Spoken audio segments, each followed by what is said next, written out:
Get ready for the dictation. Dictation will start in 5 seconds. Start. Undoubtedly, now when we are going to have a very great amount of expenditure, we might have a greater amount of deficit, and we would have to find out ways and means of trying to meet our capital expenditure.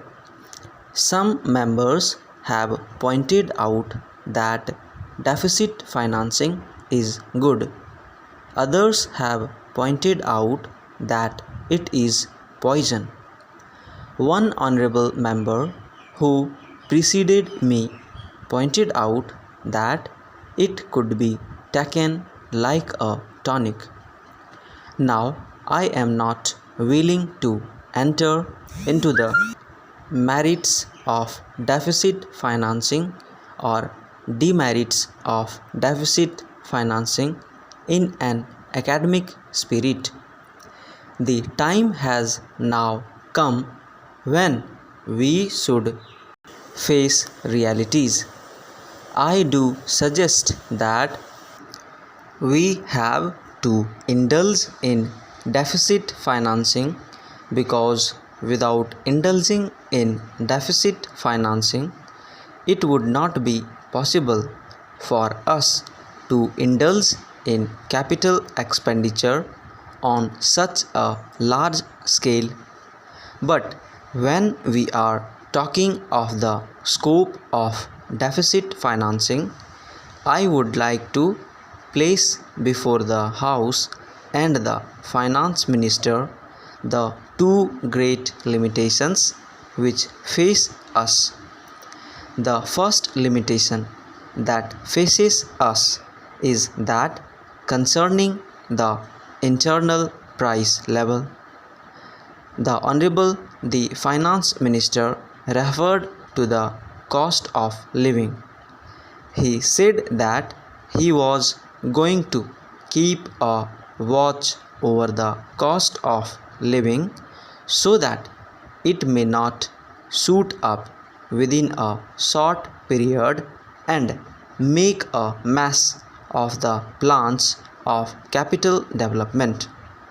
But there is another limitation which has also to be borne in mind, a limitation which has not received as much notice as it should have done in all the discussions that have taken place on deficit financing. That limitation is the external limitation, or the limitation which arises on account of our balance of payments position. I think this is as important, Mr. Deputy Speaker, as the internal price level, and I should like to elaborate that particular point a bit more, because I feel that a time will shortly arrive when we might have either to reconsider our policy or might even have to leave the sterling club of which we are a member. The second serious limitation is as serious as the first. What would be the consequences of deficit financing on our balance of payments? The Finance Minister, in his budget speech, points out that so far as the balance of payments position is concerned, they have now, whether it is by accident or design, a favorable balance, and they have contributed about rupees 63 crores to the dollar pool during the past 6 months.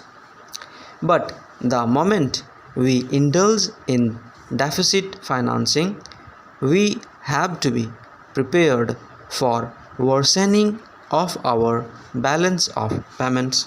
Stop.